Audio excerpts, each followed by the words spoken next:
বাচ্চারা কেমন আছো তোমরা? তোমাদের জন্য নিয়ে এসেছি আজকে আরেকটি নতুন ছড়া। ছড়াটির নাম বুঝিয়ে বলা, সুকুমার রায়ের লেখা।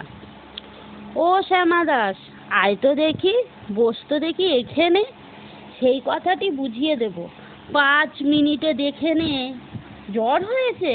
মিথ্যা কথা, ওসব তোদের চালাকি। এই যে বাবা চেঁচাচ্ছিলে, শুনতে পাইনি? কালাকি মামার ব্যামো, বদ্যি ডাকবি? ডাকিস না হয় বিকেলে, না হয় আমি বাদলে দেব, বাজবে মামা কি খেলে। আজকে তোকে সেই কথাটা বোঝাবো, না বুঝবি তো মগজে তোর গজাল মেরে গজাবো। কোন কথাটা? ও, তাও ভুলে গেছিস? ছেড়ে দিচ্ছিস হাওয়াতে? কি বলেছিলাম পরশু রাতে বিষ্টু বোসের দাওয়াতে? ভুলিসনি তো? বেশ করেছিস। আবার শুনলে খেতে কি? বড় যে তুই পালিয়ে বেড়াস, মারাস নে তুই এদিকে। বলছি দাঁড়া, ব্যস্ত কেন? বস তাহলে নিচুতেই। আজকালের এই ছোকরাগুলো তর সয় না কিছুতেই। আবার দেখো, বসলি কেন? বইগুলো আর নামিয়ে, তুই থাকতে মুটের বোঝা বইতে যাব আমি? সাবধানে আন, ধরছি দাঁড়া। সেই আমাকেই ঘামালি।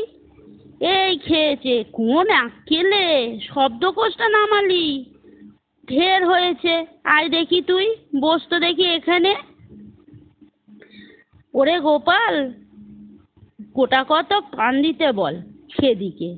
বলেছিলেন কি, বস্তুপিণ্ড সূক্ষ্ম হতে স্থূলতে, অর্থাৎ কি না লাগছে ঠেলা পঞ্চভূতের মূলেতে।